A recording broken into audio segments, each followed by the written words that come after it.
Hello and welcome to another episode of Let's Play Hull City in Football Manager 2018.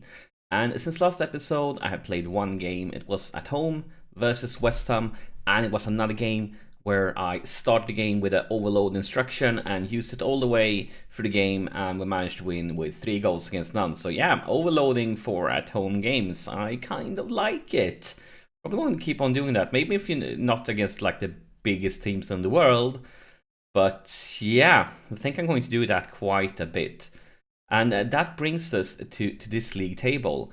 And Chelsea has kept on winning since last episode, so they are still 4 points behind us. We have Liverpool in third place, and Liverpool has actually done quite an improvement this season.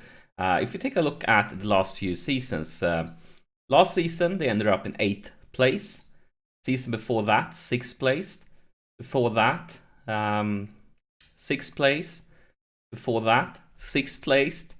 So they definitely improved a lot for this season.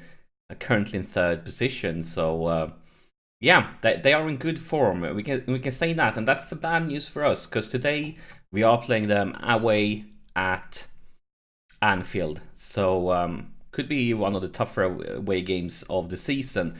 And as you might remember also, they have a player that always score against us, and that's Salah. I think like he scored like almost every game we played against them, so that's worrisome. Good news is both Woodburn and Gomez out with injuries, I guess, for them, and for us is Bowen out with an injury. But before we get to the game, we also need to mention Champions League.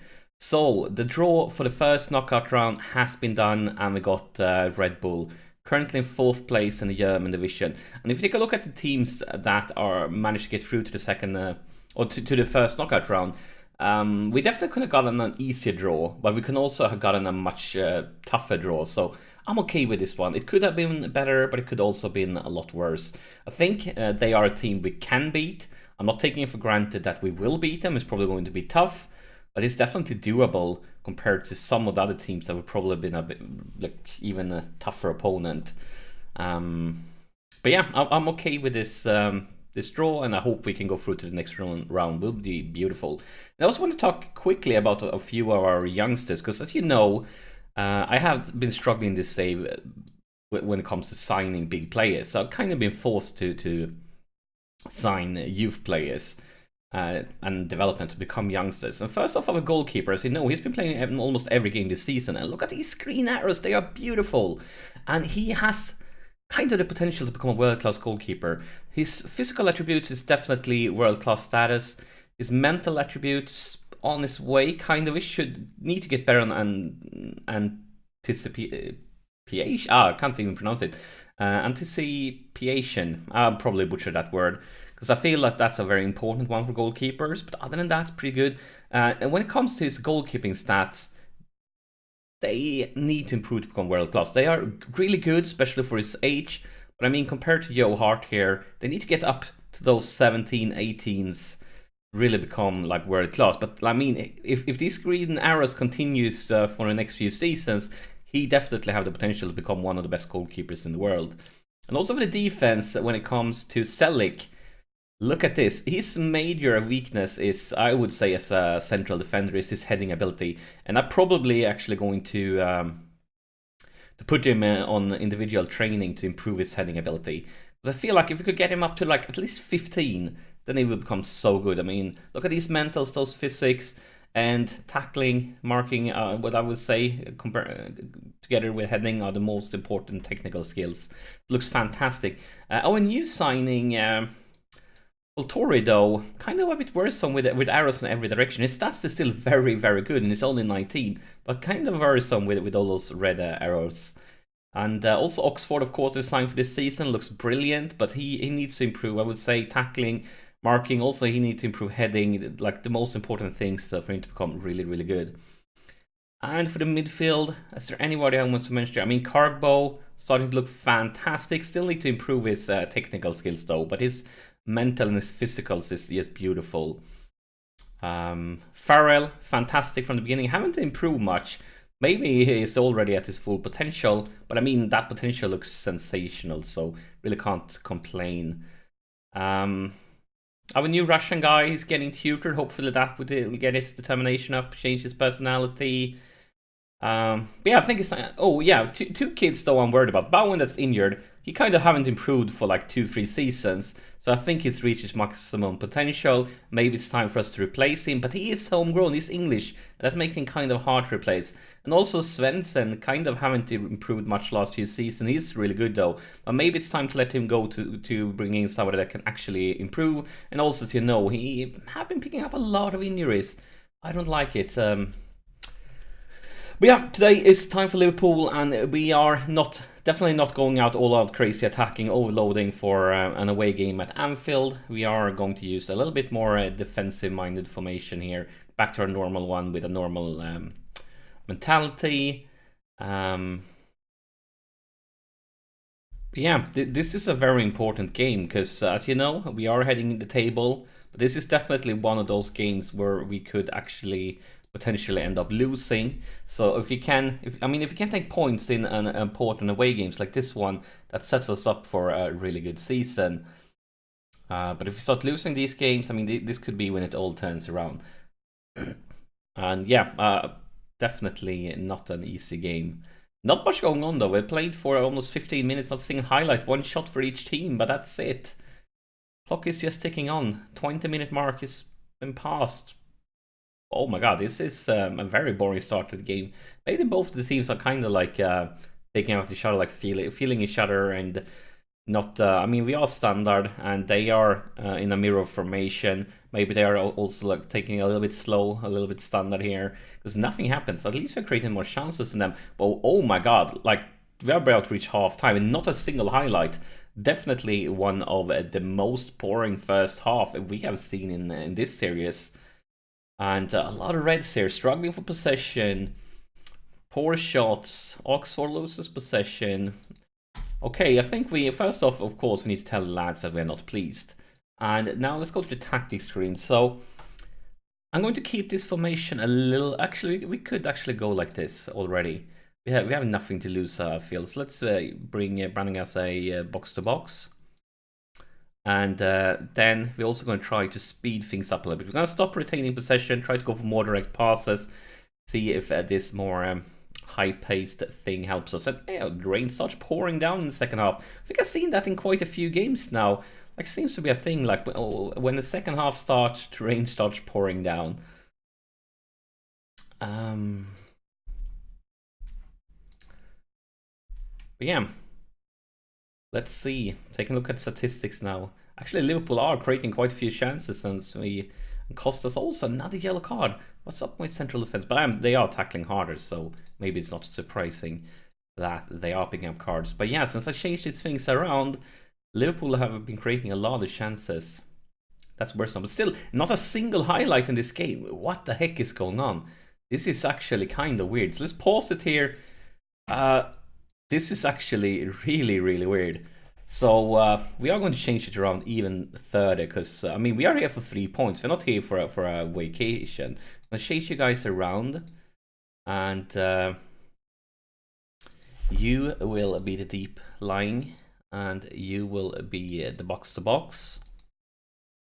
And then let's see who's having a really bad day at work. I think both Gnabry and Keane is struggling. So let's go with Gnabry first, bring in Svensson. And then let's bring in the man, the myth, the legend, Harry Kane. He scored in last game. Benched here because, of course, rotation. But maybe he's what we need. Strength in the air. But there is a Liverpool with a goal kick. Matip for Alexander-Arnold.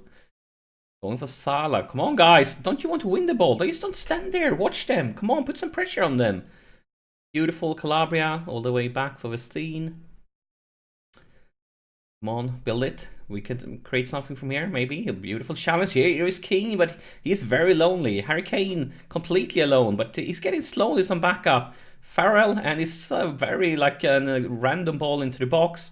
It sets up. Where's it? Oh my God, Afonso Sosa! I was back and forth, back and forth. What's going on? What's happening? I wasn't sure where to look. I wasn't sure where to go. What's going on? I couldn't even comment because was quite not sure what's going on. But we are in the lead. So Sosa, and he's definitely not the strongest guy in the head. So he loses that one. Farrell picks it up, goes for Svensson, gets it down to Sosa, and he's a lot stronger with his feet compared to his head. And I'm going to stay like this, because you all know how bad I am at defending, so we are going to stick it like this. So also a free kick. What are you going to do? You go stop Svensson, and, well, decent try, I guess. I think you still could have done better there, but at least we created another highlight. I mean, that highlight alone is more than we got through the whole first half, so maybe we should treasure and cherish those few highlights we get. There's going to be another corner here. Shabanov with the corner, cleared by Matip. Farrell picks it up. What are you going to do? Let's go all the way back to his team. Don't take any risks now, guys. No risks. Labia for Sosa, for Shabaro. Try to reach Hurricane. Hurricane into the box. He falls down. Svensson picks up. And I think that was an offside. I'm not celebrating yet. Felt like an offside. It is a goal. I still thought all the way there was an offside. But yeah, it's a goal. Beautiful. Another goal for Afonso Sosa. Talk about reaction I got when we changed around the tactics, moving high drop in the pitch. And yeah, number 19 in Liverpool was making sure that it wasn't an offside, so it was correct goal. Beautiful. Sosa is tired, but he's playing like a guard, so we are going to keep him on.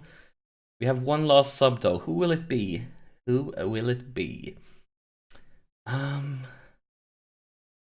Actually, what we are going to do, we're going to go with Shabanov. He is playing good. But with Bowen out on an injury, Bowen's still going to be out for like 1 or 2 weeks.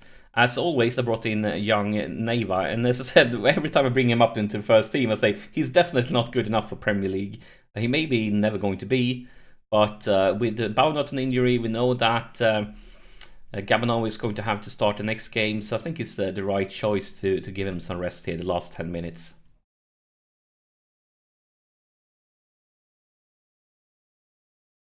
Here is Liverpool though, with a corner. It's cleared, but it's Salah into the ball. Oh my God! Ah, that was crazy. And yes, you know, Salah always scores against us. But it was actually an offside from Matip, so I'm not sure. But that was a crazy. It probably wouldn't have been an offside if that would have went into the net. So I'm not sure if it was a cross or he actually went for the goal. But that could have been like the goal this season if Salah would have scored there. And another corner, but we are into the extra time should be out. Yeah, that's a full-time whistle. And I can't say, like, I would say like this. If you look at statistics, our first half was like non-existent.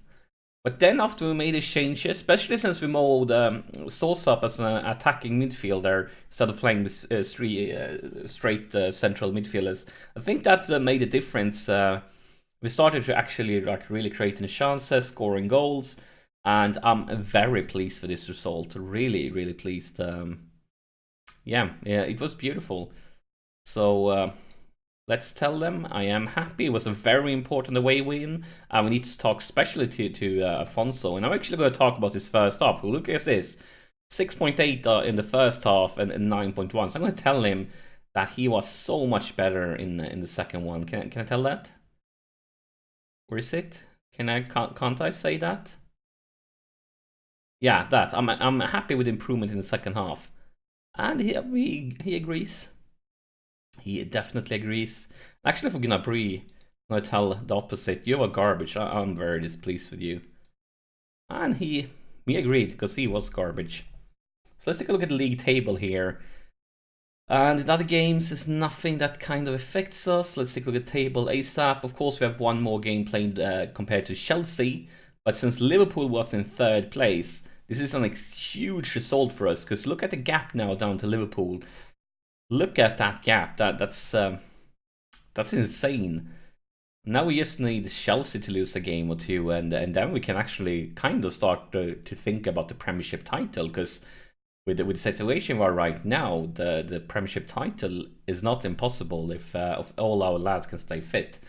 Other than that, one last thing to mention before we end this episode. Look at the date. It's December 15, which means the January transfer window is getting closer and closer. And if you take a look at our whole squad, there are a few players that are wanted by other clubs. Lukaku is 1. Thiago Maia is 1. Westin is 1. And Afonso Sousa is 1. So it could be a tough window with other clubs trying to steal our players. And then they will become unhappy because they say no and so on. I could actually maybe considering selling Maia if we got a crazy good offer. I'm not keen on selling him because he's very good and he's also one of our best tutors. But I mean, in the youth team we have Fonseca, and he needs to get to play more because he has the potential to become the new Maia. He's really, really good. So if we get an offer that's too good to refuse, maybe we sell him and promote Fonseca. Fonseca has played a bit in previous seasons when somebody's been injured. But I think he needs to become a first team regular to reach his full potential. But yeah, as always, I'm talking too much. I think this is it for this episode. As always, thank you so much for sharing your time with me, and I'll see you in the next episode.